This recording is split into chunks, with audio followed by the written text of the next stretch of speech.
How to get bad grades in law school.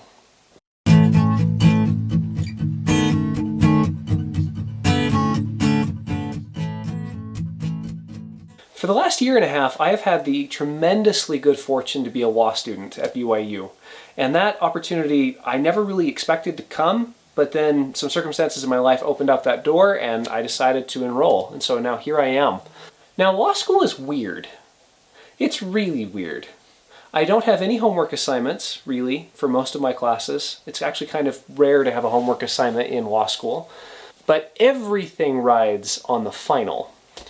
The final accounts for, in some cases, 100% of your grade, or in most cases, upwards of 80. And so everything rides on this. So that's kind of terrifying. I mean, everything rides on one final, but what makes it even worse is the fact that the final is judged on a strict curve, and that's standard across all law schools in North America, with the exception of Yale, which doesn't use grades, but kind of does use grades. We'll talk about them at another time.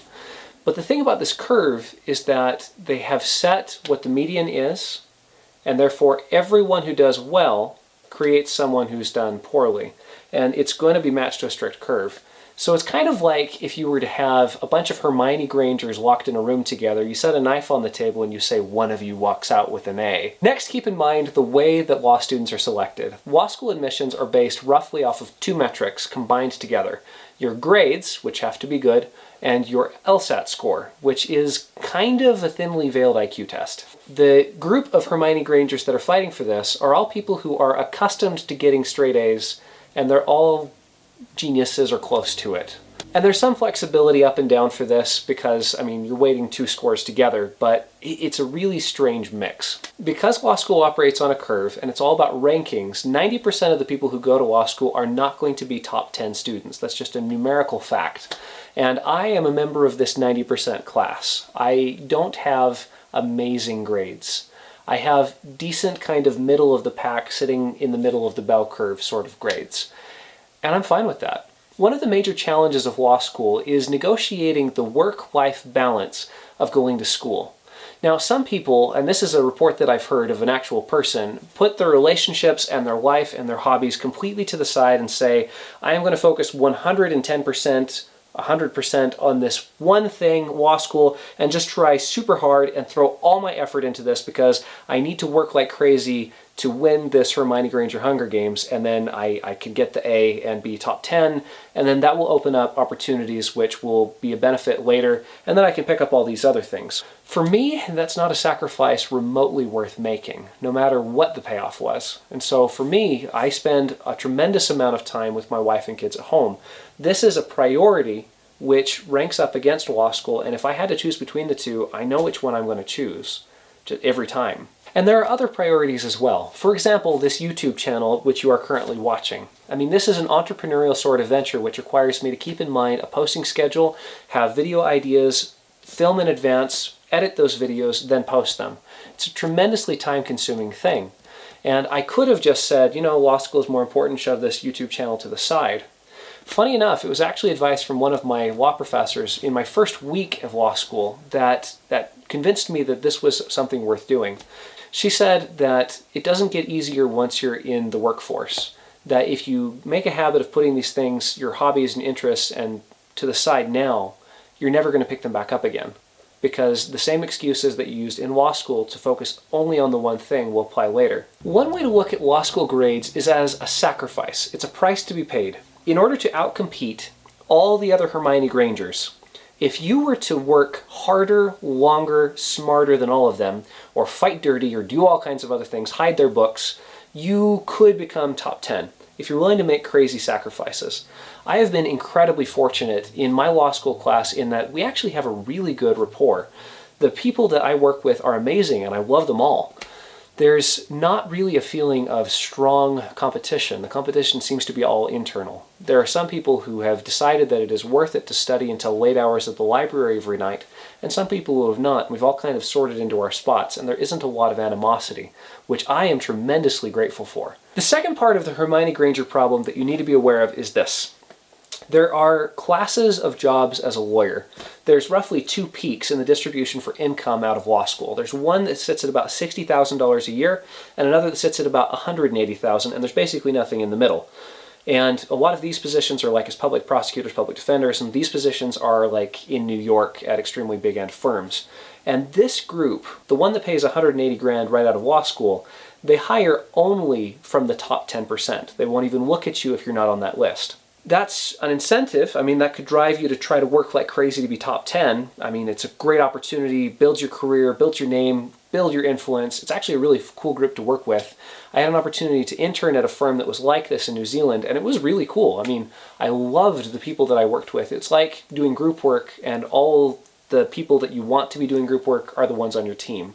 And so you're actually excited about the project all the time. But I don't want to live in New York.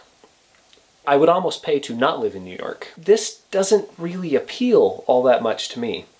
Second thing you need to know is on this curve, which dictates how the grades come out for your classes, the very, very bottom of that curve, all the way over here, is about a 2.7, which is technically still good academic standing. And the vast majority of students are going to get somewhere in the 3.3 range, which is over a B. You could work like crazy in the Hermione Granger Hunger Games, or you could not.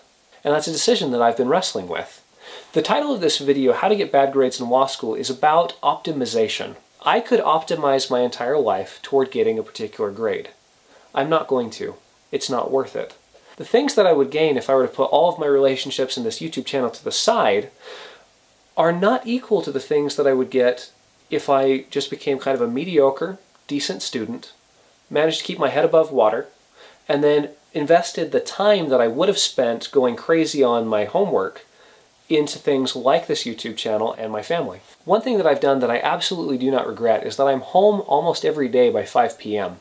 so that I can spend the hours before my kids go to bed playing with them, reading stories, and spending time. The other thing I do is I don't bring my law books home. I do my reading at school, as much of it as I can. And then when I'm at home, I invest that time into working the camera and doing projects here. Every decision that you make ranks your values. It basically says that this thing that I'm doing right now is more important than all the other things that I could be doing right this moment. And the way that you do that thing also indicates your values. It indicates how much of your mind game is going to be in what you're doing. The real trick in making decisions like this, though, is to not choose the lesser, to not choose the less valuable thing, to not work excessively hard at things that don't matter at the expense of things that really do.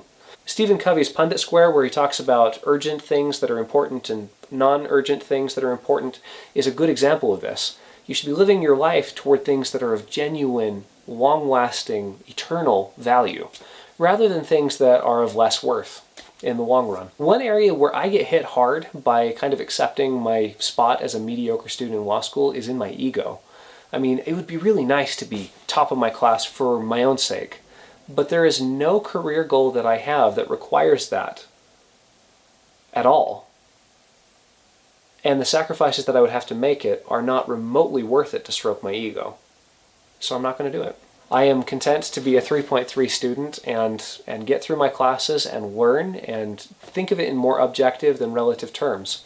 Am I getting enough out of this class rather than am I going to excel in this class? So there you have it. How to get bad grades in law school. Bad being relative. If this video gave you food for thought and was valuable to you, more valuable than, say, watching all the other videos that were available, then please hit the like button. And if you haven't already, hit that subscribe button. Thank you very much.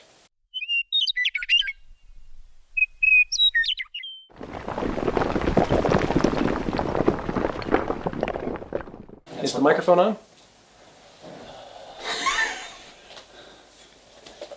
Is the microphone on? It's like the black metal is hot question, but for filming. Yes. And yes, the microphone is on. Yes, it is.